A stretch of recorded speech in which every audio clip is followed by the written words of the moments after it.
Many INFJs live in a state of potential energy. We have the visions, the insights, and the half-finished manuscripts, but we struggle to turn them into kinetic energy, money, impact, and finished products. In this first episode of The Creative Economy, we are going to look at the hidden debt you're carrying, the perfectionism tax. If you are an INFJ, you probably have a graveyard of greatness.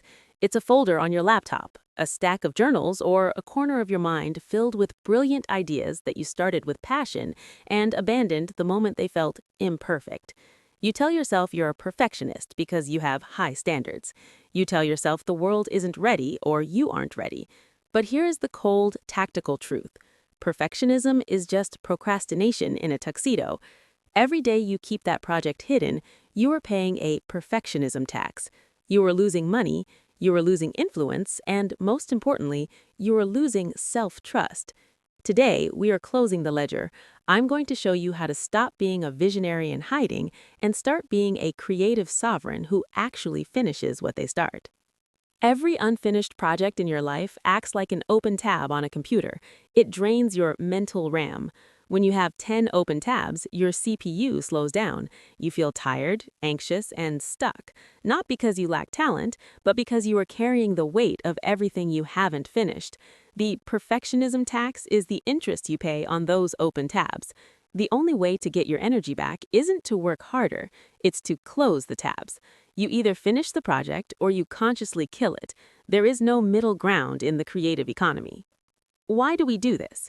It comes down to our extroverted sensing, SE, our weakest function. NI, intuition, sees the perfect, glowing vision of the finished book or business.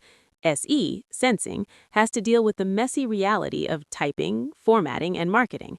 When the physical reality, SE, doesn't look as beautiful as the internal vision, NI, the INFJ panics. We feel like failures because the thing in the world looks clunky compared to the thing in our head. To avoid this pain, we stop. We go back to the world of NI, where everything is still perfect because it doesn't exist yet. We choose imaginary excellence over tangible mediocrity. You're afraid that if you release something that is 80% perfect, people will see you as a fraud. You think your value is tied to your flawlessness. But in the creative economy, value is tied to utility. A good book that someone can read is 1000x more valuable than a perfect book that stays in your head. In a moment, I'm going to give you the 70% rule, the exact metric used by high-level entrepreneurs to bypass perfectionism and start generating actual wealth from their ideas. A tactician knows that done is better than perfect. Jeff Bezos, founder of Amazon, famously said that most decisions should be made with about 70% of the information you wish you had.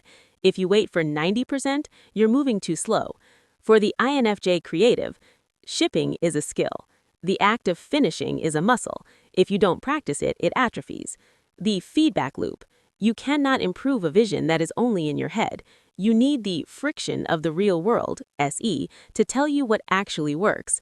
The good enough threshold. Once a project is 70% as good as your internal vision, it is ready for the world. That final 30% of polishing is usually just you hiding from the fear of being seen. This week, we are stopping paying the tax. The project audit.